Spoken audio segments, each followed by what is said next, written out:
एक किस्सा बता देता हूँ, दर्शकों को उससे याद आ जाएगा कि नहीं आएगा तो आपकी समझ में आ जाएगा अगर आपने पहले नहीं सुना होगा कि वो कितना खतरनाक अड्डा है। सितंबर 1994, आपको याद होगा अजहर मसूद जो छुड़वाया गया था जब कंधार में, तो उसी के साथ एक और आदमी छुड़ा गया था, उमर उमर क्या था उसका, उमर उमर सैयद उमर शेख, सैयद उमर शेख, जो ब्रिटेन का नागरिक था और वो पकड़ा गया था यहाँ सहारनपुर में। पुलिस की मुठभेड़ हुई थी, उसमें दो पुलिस वाले मरे थे, एक सिपाही मरा था, तीन तीन तो पुलिस वाले मरे थे। और बाकी फिर उनको मुठभेड़ में जब उसको पकड़ा गया तो सैयद उमर शेख को उस समय पकड़ा गया था। और सही बाद में वो सही अजहर मसूद तो बाद में छोड़ा गया। तो जब सैयद उमर शेख पकड़ा गया तो उसके साथ एक आदमी और आतंकवादी था, वो मारा मारा गया पुलिस मुठभेड़ में। तीन पुलिस वाले मरे और उसके साथ जो मारा गया उसका नाम था खुर्शीद अहमद। तो खुर्शीद अहमद की जब जांच की गई, उसके जेब से कुछ कागज ऐसे मिले, उसके बाद एक रेलवे का टिकट मिला। उससे जब जांच करते हुए पुलिस पहुंची तो पता चला कि वो नदुए का छात्र था।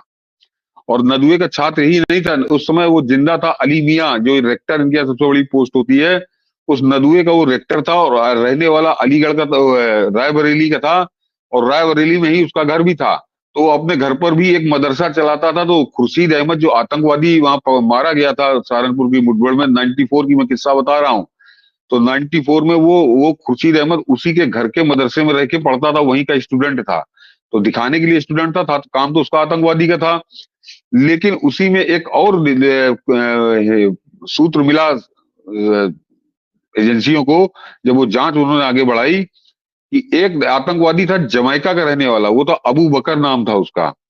कि अबू बकर जो है, जिसके बारे में राजधानी एक्सप्रेस में अगर आपको याद हो या ढूंढेंगे तो गूगल में, कि 1993 और 92 में राजधानी एक्सप्रेस में सीरियल बम विस्फोट हुए थे, बहुत लोग उसमें मरे थे। तो उसमें बाद में जो है जब जांच आगे बढ़ी तो एजेंसियों को अबू बकर की तलाश थी। अबू बकर जमैका का रहने वाला था। तो वो पता चला कि उस मुठभेड़ के बाद कि अबू बकर इस समय जो है वो नदुआ के हॉस्टल में रुका हुआ है। तो आपको ताजुब होगा कि सितंबर का महीना था, ये 24-25 सितंबर थी मेरे ख्याल से, कि वो लोग सितंबर या अक्टूबर में भूल रहा हूँ, महीना भूल रहा हूँ इस समय, कि वो रात में 1:30 बजे आईबी ने छापा मारा नदुए के हॉस्टल पे। और साथ में उन्होंने हसनगंज जो हमारे थाना क्षेत्र लगता है, हसनगंज का पूरा पुलिस ली और 1:30 बजे रात में उन्होंने छापा मारकर अबू बकर को पकड़ लिया। अबू बकर उनके हत्थे चढ़ गया, उसकी पकड़ में आ गया उनके। और रात में 1:30 बजे वहां पे नदुए के लड़कों ने बड़ी गुम्मेबाजी चली, बड़ी पत्थरबाजी की, लेकिन उसके बावजूद आईबी और पुलिस ने जाकर उस अबू बकर को पकड़ा। मेरे ख्याल से 9 नंबर कमरे में वो पकड़ा गया था। और उसको ले आए वो अपने थाने में, उन्होंने हवालात में बंद कर दिया। गायत्री जी, बेशर्मी की हद देखिए कि आईबी को दिल्ली से इनपुट मिली थी और वो पता लगाते हुए हॉस्टल में आए थे और वहां पे वो मिल गया था अबू बकर। लेकिन पूरी बेशर्मी के साथ वो अली मियां दूसरे दिन भूख हड़ताल पे बैठ गया। और भूख हड़ताल पे बैठ गया कि अबू बकर को तत्काल छोड़ो और जाकर उन सारे पुलिस वालों को सस्पेंड करो, सारे पुलिस वालों को सस्पेंड करो। और सारे आईबी के जो अफसर जो छापे में शामिल थे उनको सस्पेंड करो। लेकिन वो मुलायम सिंह उस समय यहाँ मुख्यमंत्री हुआ करते थे, 1994 की बात है। तो मुलायम सिंह तो दौड़कर अली मियां के पास गए और अली मियां से कहा कि हाँ मैं अभी सस्पेंड करता हूं। और आपको ताजुब होगा कि आतंकवादी को पकड़ने के लिए छापा मारने जो टीम गई थी, वो पूरी टीम सस्पेंड कर दी थी मुलायम सिंह ने वहीं खड़े खड़े, कि मैं तत्काल इसको सस्पेंड कर रहा हूं। तो वो इंस्पेक्टर से लेकर सिपाही तक, मेरे ख्याल से 12 लोग थे, सबको सस्पेंड कर दिया था मुलायम सिंह यादव ने। और वो मगर आईबी तो उनके बस की थी नहीं, आईबी जो थी वो केंद्र सरकार के अधीन थी।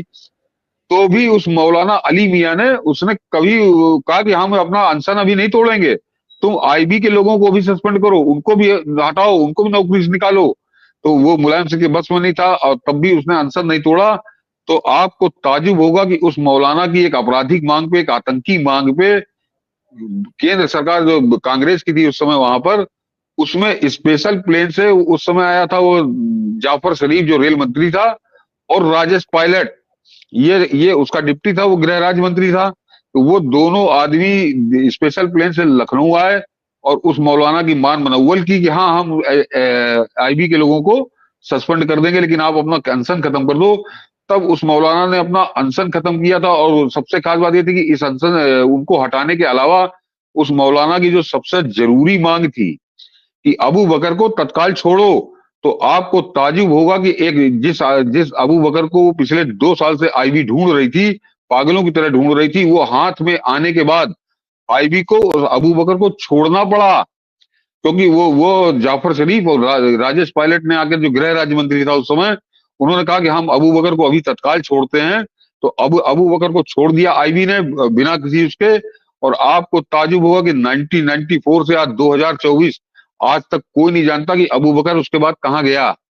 वो अबू बकर लापता हो गया, आज तक दोबारा एजेंसियों के हत्थे वो नहीं चढ़ा। तो ये कांग्रेसी जब बेशर्मी से बात करते हैं ना कि मसूद अजहर फलाने ढिमाके की, अबू बकर का कोई से सवाल नहीं पूछता। और अली मियां जब तक जिंदा रहा तब तक कांग्रेस का अगर कोई भी बड़ा नेता दिल्ली से आता था या गांधी परिवार का कोई आता था, तो अगर अली मियां नदुआ में है तो वो जाके नदुआ में जाके उसके पैर छूते थे।